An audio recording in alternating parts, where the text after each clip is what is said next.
أعوذ بالله من الشيطان الرجيم. بسم الله الرحمن الرحيم. طه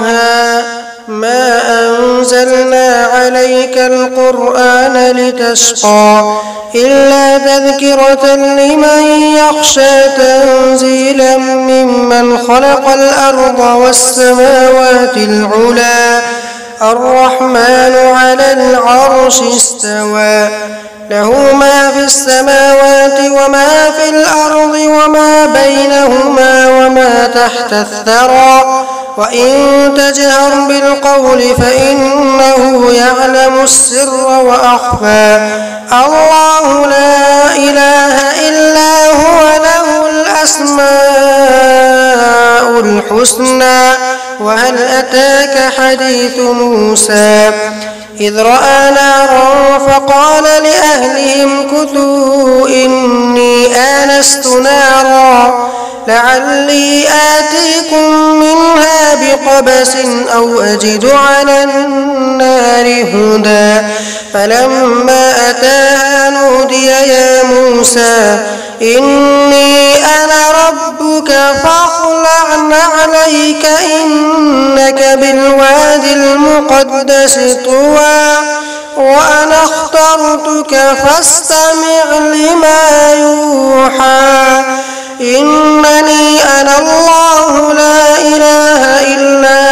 أنا فاعبدني وأقم الصلاة لذكري إن الساعة آتية أكاد أخفيها لتجزى كل نفس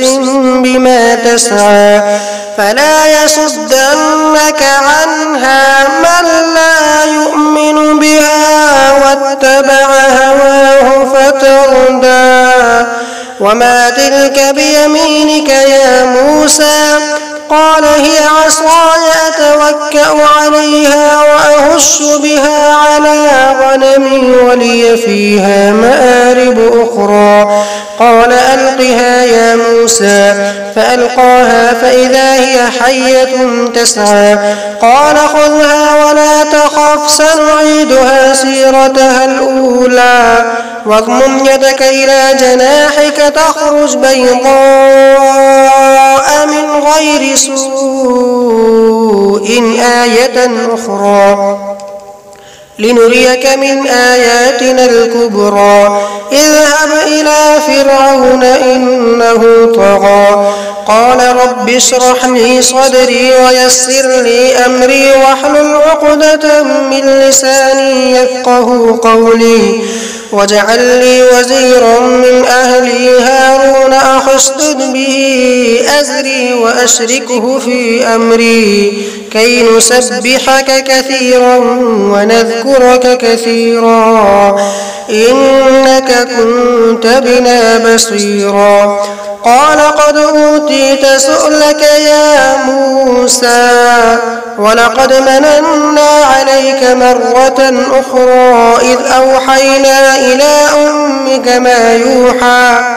أن اقذفيه في التابوت فاقذفيه في اليم فليلقه اليم بالساحل يأخذه عدو لي وعدو له وألقيت عليك محبة مني ولتصنع على عيني إذ تمشي أختك فتقول هل أدلكم على من يكفله فرجعناك إلى أمك كي تقر عينها ولا تحزن فقتلت نفسا فنجيناك من الغم وفتناك فتونا فلبثت سنين في أهل مدين ثم جئت على قدر يا موسى واصطنعتك لنفسي اذهب أنت وأخوك بآياتي ولا تنيا في ذكري اذهبا إلى فرعون إنه طغى فقولا له قولا لينا لعله يتذكر أو يخشى قالا ربنا إننا نخاف أن يفرط علينا أو أن يطغى قال لا تخافا إنني معكما أسمع وأرى فأتياه فقولا إنا رسولا ربك فأرسل معنا بني إسرائيل ولا تعذبهم قد جئناك بآية من ربك والسلام على من اتبع الهدى إنا قد أوحي إلينا أن العذاب على من كذب وتولى قال فمن ربكما يا موسى قال ربنا الذي أعطى كل شيء خلقه ثم هدى قال فما بال القرون الأولى قال علمها عند ربي في كتاب لا يضل ربي ولا ينسى الذي جعل لكم الأرض مهدا وسلك لكم فيها سبلا وأنزل من السماء ماء فأخرجنا به أزواجا من نبات شتى كلوا وارعوا أنعامكم إن في ذلك لآيات لأولي النهى منها خلقناكم وفيها نعيدكم ومنها نخرجكم تارة أخرى ولقد أريناه آياتنا كلها فكذب وأبى قال أجئتنا لتخرجنا من أرضنا بسحرك يا موسى فلنأتينك بسحر مثله فاجعل بيننا وبينك موعدا لا نخلفه نحن ولا أنت مكانا سوى قال موعدكم يوم الزينة وأن يحشر الناس ضحى فتولى فرعون فجمع كيده ثم أتى قال لهم موسى ويلكم لا تفتروا على الله كذبا فيسحتكم بعذاب وقد خاب من افترى فتنازعوا أمرهم بينهم وأسروا النجوى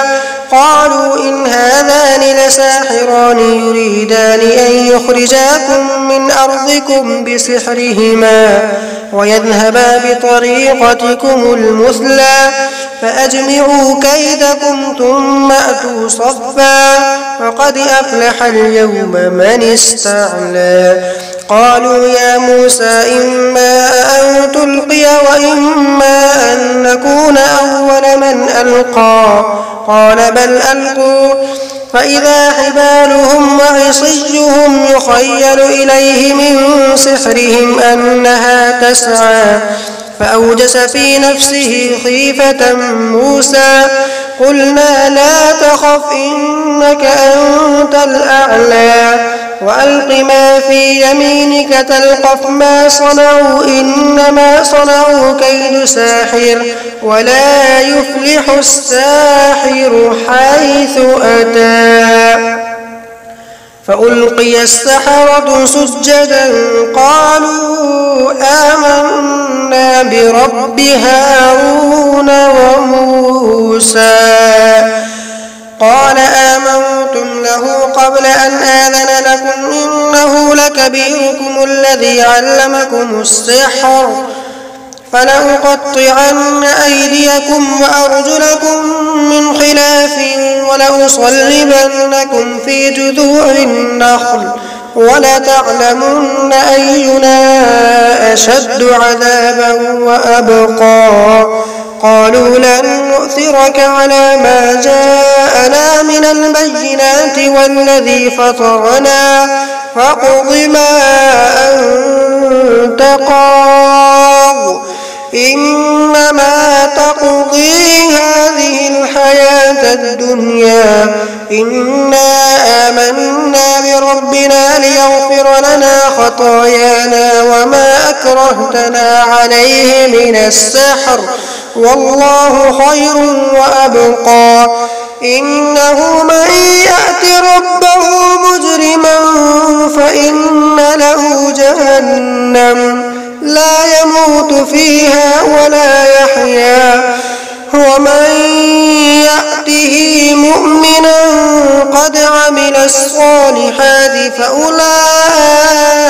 لهم الدرجات العلى جنات عدن تجري من تحتها الأنهار خالدين فيها وذلك جزاء من تزكى. ولقد أوحينا إلى موسى أن أسر بعبادي فاضرب لهم طريقا في البحر يبسا لا تخاف دركا ولا تخشى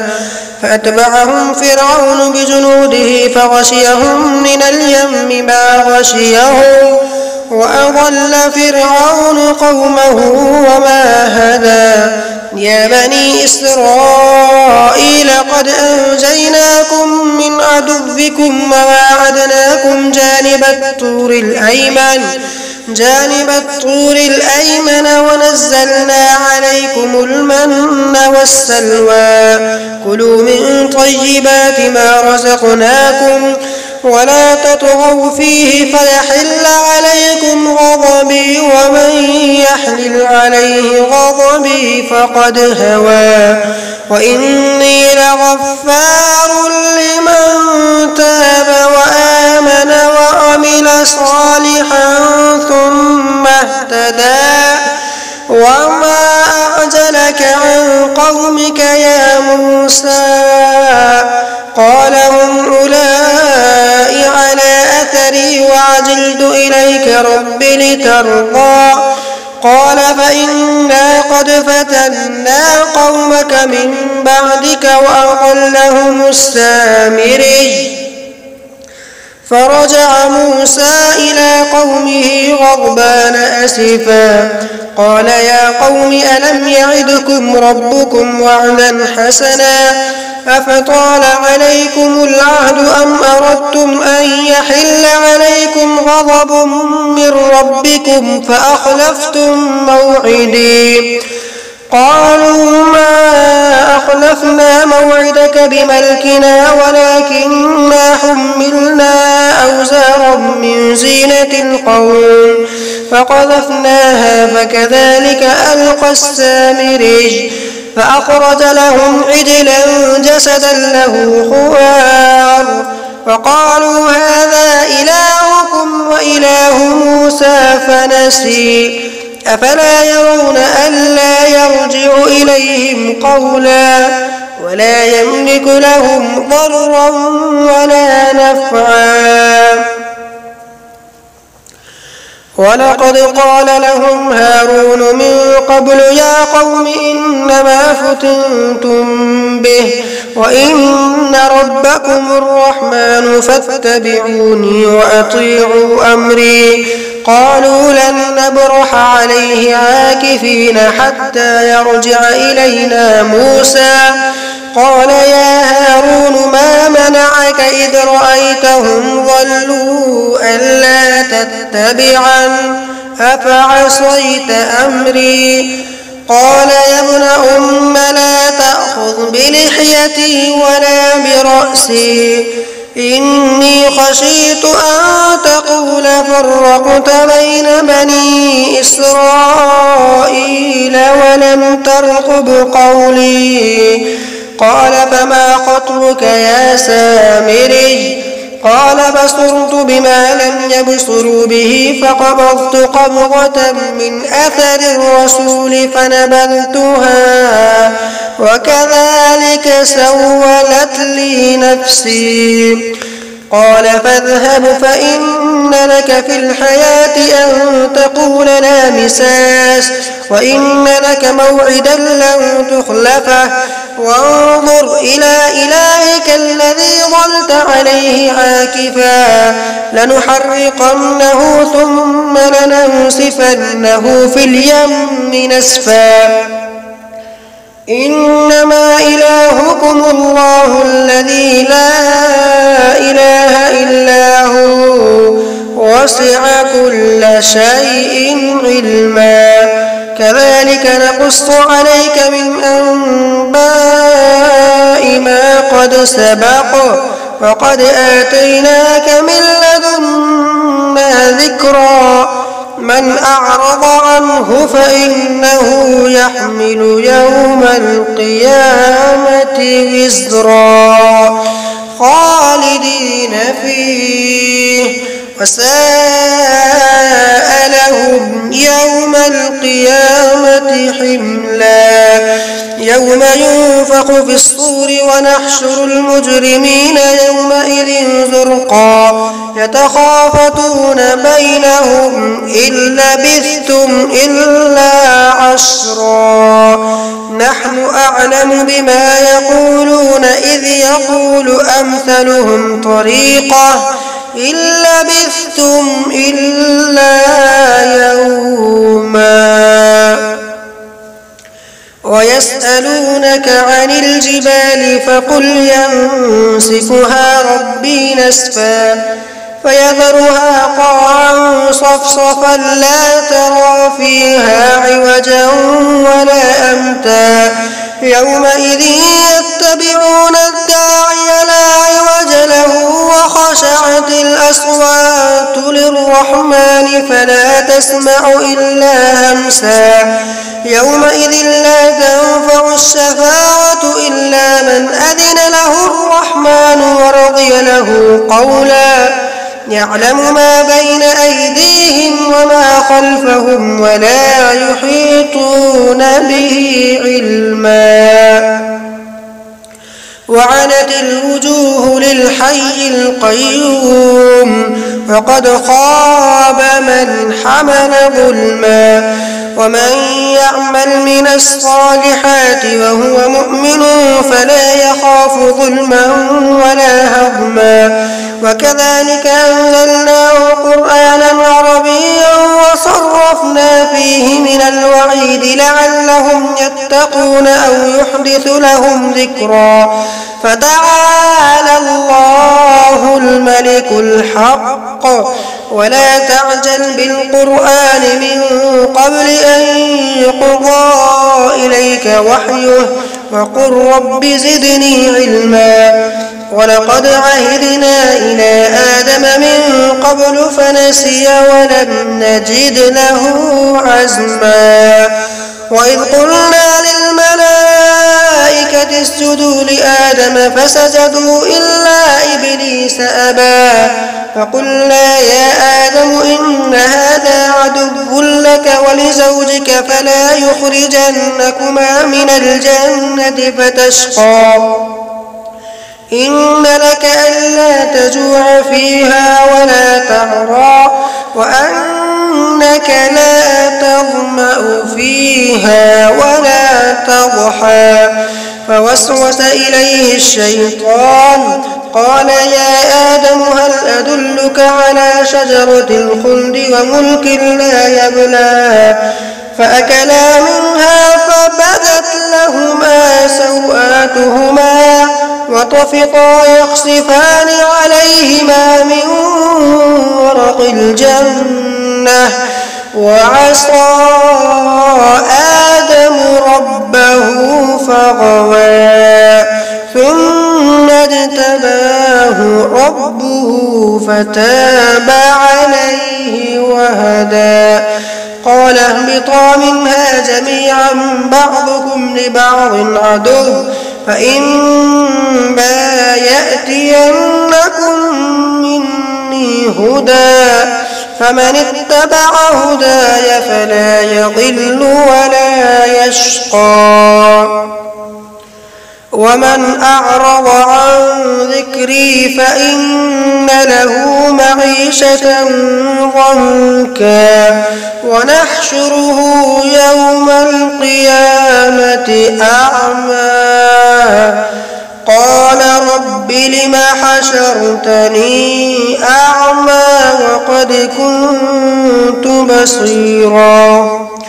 قال كذلك أتتك آياتنا فنسيتها وكذلك اليوم تنسى وكذلك نجزي من أسرف ولم يؤمن بآيات ربه ولعذاب الآخرة أشد وأبقى أفلم يهد لهم كم أهلكنا قبلهم من القرون يمشون في مساكنهم إن في ذلك لآيات لأولي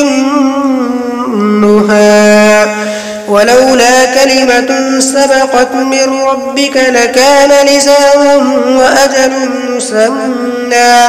فاصبر على ما يقولون وسبح بحمد ربك قبل طلوع الشمس وقبل غروبها ومن آناء الليل فسبح وأطراف النهار لعلك ترضى ولا تمدن عينيك إلى ما متعنا به أزواجا منهم زهرة الحياة الدنيا لنفتنهم فيه ورزق ربك خير وأبقى وأمر أهلك بالصلاة واصطبر عليها لا نسألك رزقا نحن نرزقك والعاقبة للتقوى وقالوا لولا يأتينا بآية من ربه أولم تأتهم بينة ما في الصحف الأولى ولو أنا أهلكناهم بعذاب من قبله لقالوا ربنا لولا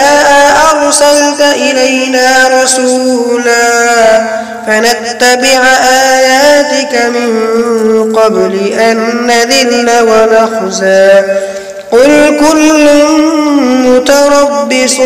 فتربصوا فستعلمون من أصحاب الصراط السوي ومن اهتدى.